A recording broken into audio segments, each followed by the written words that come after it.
ગામમાં વીરભણ રાવળ મધરાતનું ટાણું છે. રાત્રે 12 વાગે વીરભણને સપનું આવ્યું. રાવળદેવ, હું અમીર કકુની સધી બોલું. જાગો બાપ,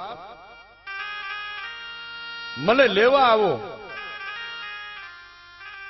મને લેવા આવો.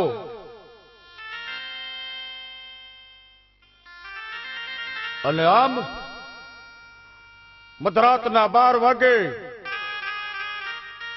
આકાશમાંથી ગેબી અવાજ થાય. રાવણદેવ,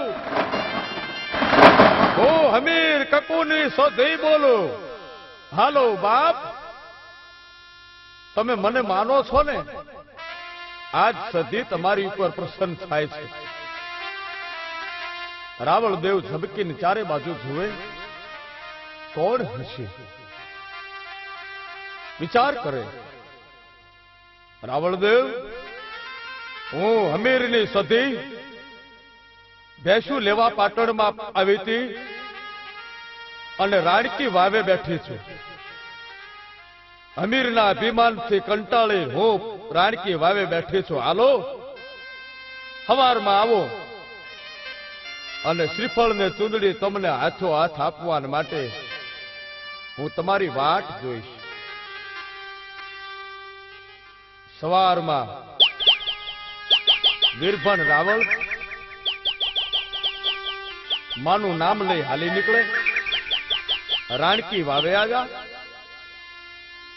રાણકી વાવે આવીને જોયું તો માં યોત પ્રલંબા જગદંબા જાજ જંબા જે શ્રીવત નમ જલંબા ચંદ્ર બંબા તેજ ત્રંબા તું ખરી માં રૂપ રૂપના માર સમી આમ 100 વર્ષની સુંદરી બને આસન જમાવી અને કપાળમાં કેહરની હાડ હાથની માલિપા હેમને ચૂડિયો માએ હોળે શણગાર સજેલા હાથમાં તણ પંખાળા તરહુલ તલવાર રહી ગઈ હતી. મરાક મરાક મરક દાંત કાઢે, નાકમાં નસડી, ગળામાં 51 હાર, દહી આંગળીએ બેઠ વિટલા અને માં ખાડ ખાડ ખાડ ખાડ દાંત કાઢીને કીધું કે રાવણદેવ, હું સધી હો, હું સધી બોલું. શ્રીફળ ને ચુંદડી રાવણદેવને આપીને કીધું કે રાવણદેવ, માર્ગમાં ક્યાંય રોકાતા નહીં, વિષામો ખાતા નહીં, નહીતર હું રોકાઈ જઈશ. આટલું કઈ માં અંતર ધ્યાન થયા. રાવણદેવ હાલતા થયા. પણ વિધિની વાત સધી ઇતિહાસમાં નામ રાખવા. અને બરોબર હાલનું જે વિસનગર રોડ છે ત્યાં કડા અને દગાવડિયા જે ગામ છે ત્યાં વગડાની વાટમાં વૈશાખનો ધોમ તડકો છે અને રાયણનું ઝાડ છે. હુકા ઝાડનું ઠૂઠું, રાયણનું ઝાડ મોટું પણ હુકાઈ ગયેલું. રાવળદેવને થાક લાગ્યો ને વિહામો ખાવા રોકાવાનો વિચાર કર્યો. ઝાડની ડાળીએ માનો શ્રીફળ ને ચુંદડી લટકાવી વીરભણ રાવળ વિહામો ખાય.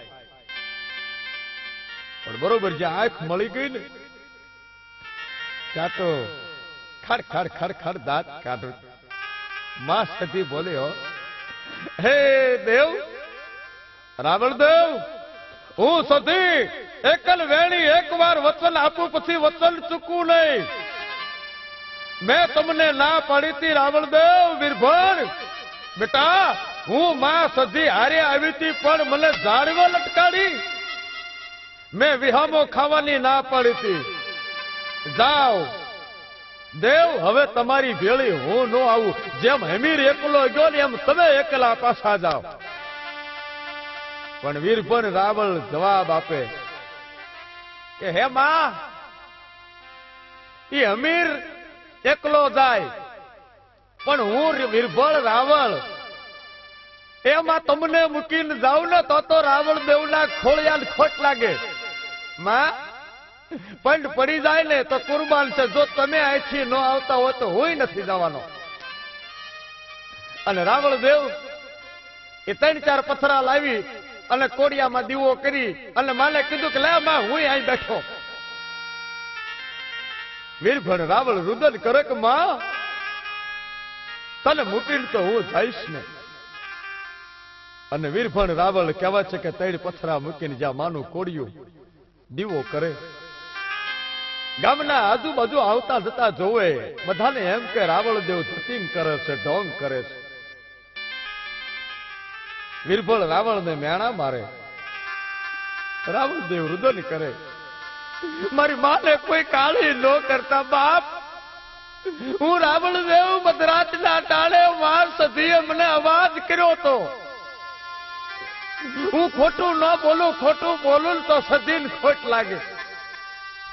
મને રાણકી વાવેથી માએ નાળિયેર ને તુંદડી દીધા હતા, પણ મને વચન દીધું હતું કે કોઈ ઠેકાણે રોકાતો નહીં.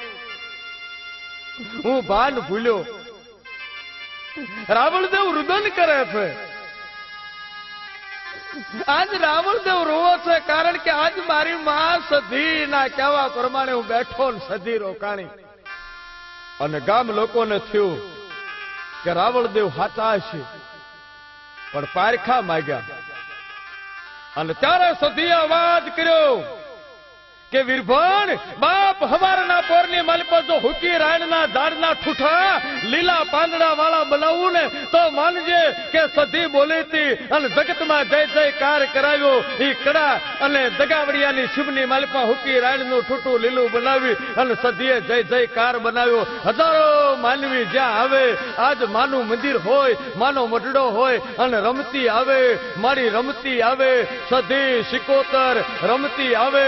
હજાર માણા આવે, હાકલાન પડકારા નાખતા કોઈ વાંજિયા આવે, કોઈ દખિયા આવે અને ખોળાના ખુંદનારી આપે. માં સધી હમીર કકુરની બોલની દેવી, વીરભણ રાવણના અવાજની દેવી, રાણકી વાવે પ્રગટ થયેલી માં, સિંધના ડુંગરા વાળી, સિંધના બેટ વાળી, કોયલા ડુંગર વાળી, જગદુસા વાણિયાના પુકાર વાળી. હાલો સધીના મેળે, હાલો સધીના મેળે, હાલો બાપ સધીના મેળે. સધીના ડમરને ડાકલા વાગે, સધીની જાતર થાય, સધીની રેગડી ગવાય, સધીનો મેળો ભરાય અને સધીના નામનો જય જયકાર થાય. બોલ સધી માતની જય.